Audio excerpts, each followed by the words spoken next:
Today I will be interviewing Mark Leibman, our Superintendent of the Berryessa School District. We will be talking about an issue at Piedmont Middle School. So tell us about the situation so far. As a superintendent, are you concerned about the lack of a principal at Piedmont Middle School? Yes, very much so. We spent 4 months trying to find a candidate to take the position, and we were unsuccessful, and that concerns me a lot. We're going to have to go out and start all over. That means it's going to be a long time before we can have a principal again. Yes.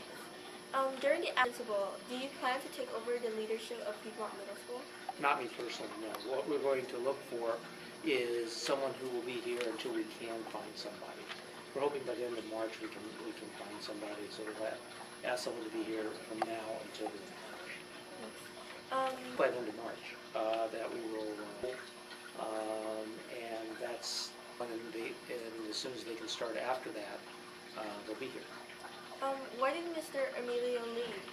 Mr. Emilio left because he was offered a job in another district as a superintendent, and that was a good opportunity for him. I mean, I was very sad that he took the job, but it's good. It's a good job for him to take, just not so good for us. So why do you think Mr. Principal left? That's been one of his career goals. It's a promotion for him. He gets to be in charge of an entire district instead of just a school, and that's a job he's always wanted to have. Yes. Do you think that Piedmont Middle School will manage despite its lack of a principal?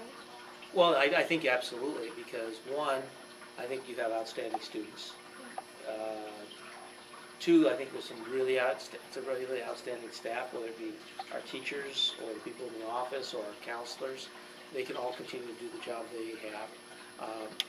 Mr. Suazo is here as assistant principal, and he's been here now this is his third year as assistant principal.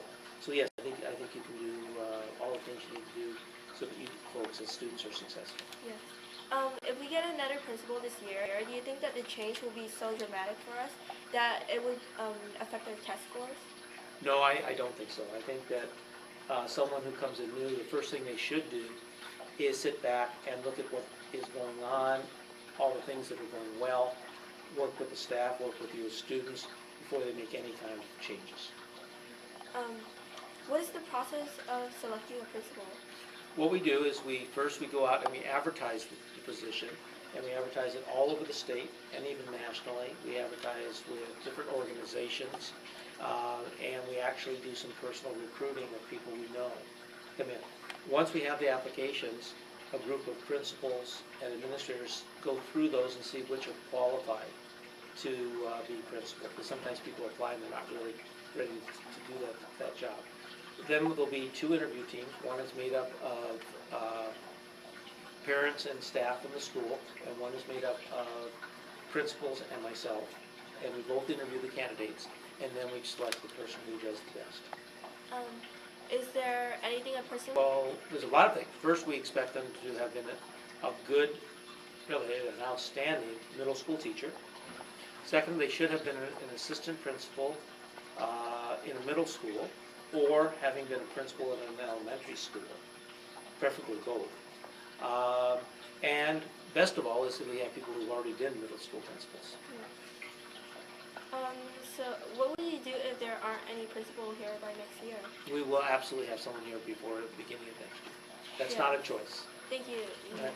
Mark Leibman. So now you know more about the difficult situation that we're in.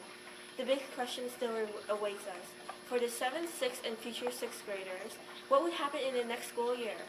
The mystery still remains unsolved. See you next time to find out.